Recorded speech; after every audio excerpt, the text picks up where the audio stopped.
Nearly 24 hours has passed since a powerful 7.4 magnitude earthquake struck Taiwan, marking the strongest quake to hit the region in 25 years. The initial quake was followed by numerous potent aftershocks, resulting in the death of at least 9 individuals and injuries to nearly 1,000.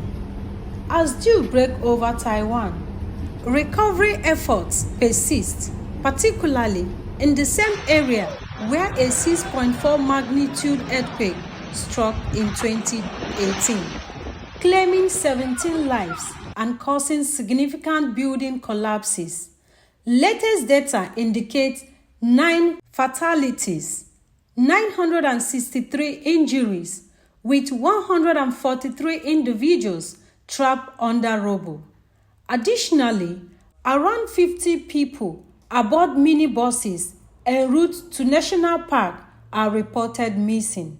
Taiwan, with a population of 23 million spread across 101 cities and towns, has been significantly affected.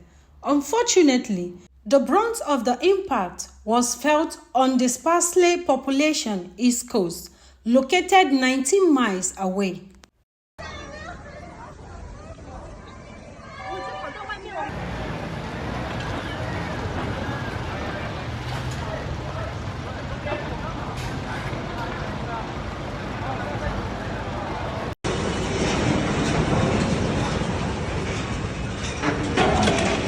Witnesses described the duration of the quake as surprisingly prolonged, prompting reaction of alarm and readiness, even at airports and public places.